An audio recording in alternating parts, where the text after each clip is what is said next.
White House has confirmed that Israel consulted the Trump administration on these strikes and that there will be a price to pay. The Trump administration and the White House were consulted by the Israelis on their attacks in Gaza tonight. And as President Trump has made it clear, Hamas, the Houthis, Iran, all those who seek to terrorize not just Israel, but also the United States of America will see a price to pay. All hell will break loose. And all of the terrorists in the Middle East, again, the Houthis, Hezbollah, Hamas, Iranian-backed terror proxies, and Iran themselves should take President Trump very seriously when he says he is not afraid to stand for law-abiding people. I'm going to speak to Heidi Jo Castro. She's in Washington, D.C. for us. So we were just hearing there the tone coming out from Kathleen Leavitt, the U.S. press secretary, reflective really of the way that the Trump administration has been approaching its relationship to Israel. For people who are just joining us on this story, just bring us up to speed with the background to the way that the Trump administration has been working alongside the Israeli Netanyahu coalition in this. Yeah, Trump said that he was the greatest friend to Israel of all time, and he is trying to deliver on that. He has also said that he is giving Israel everything it needs to, quote, finish the job in Gaza, which included his administration going around Congress in order to get another $4 billion of U.S. military aid delivered to Israel quickly.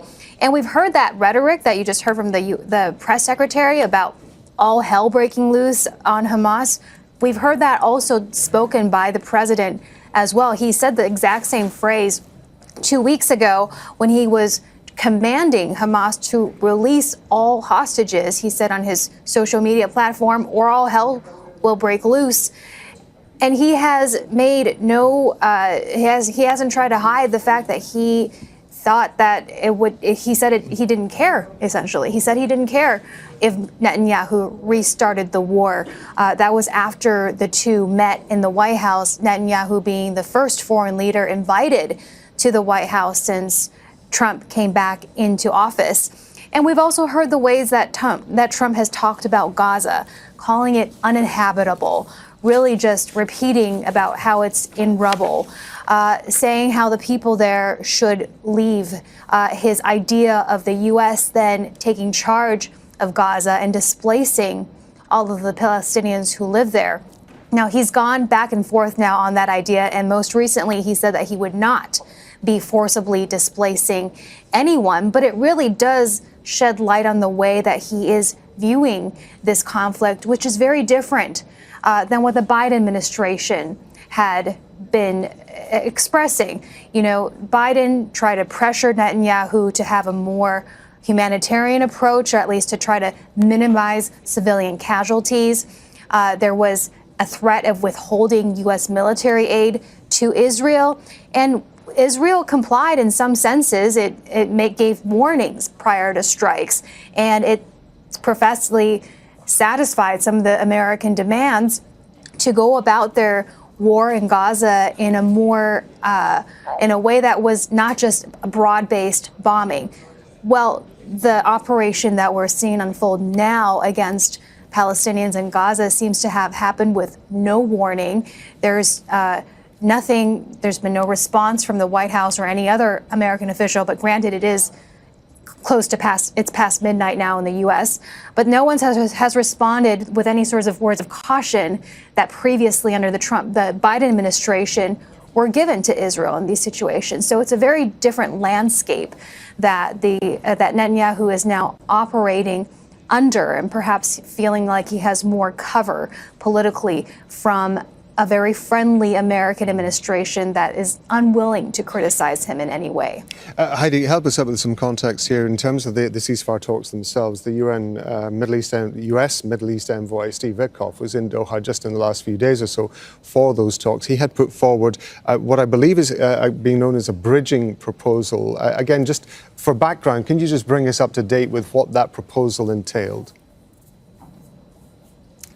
Yeah, Rob, I think I heard you asking about the Steve Witkoff proposal because the audio was cutting out a little bit. But yes, the Middle Eastern envoy from Trump presented a proposal that he was endorsing that was negotiated with Israel to Hamas. And it was to essentially extend phase one of the ceasefire deal. Hamas would release about a handful of the captives in exchange for Israel letting aid re-enter Gaza and extending the ceasefire for another month. The White House said that that Hamas rejected that deal, and really since then, which was about a week ago, there's been no more really talk about U.S. involvement in negotiations. And then we just saw Israel trying to justify its current actions with its military strikes in Gaza, saying that it's because Hamas refused Steve Witkoff's deal and other efforts to extend the ceasefire. But of course, that ignores the broader context, which is that the original ceasefire negotiated under Biden with Trump's help, and of course with Israelis and Hamas, being that we should have already been in phase two of the ceasefire, and it was Israel that reneged on that part of the deal, and we are in our current situation now. Rob. Heidi Jo Castro in Washington, D.C. Thank you very much.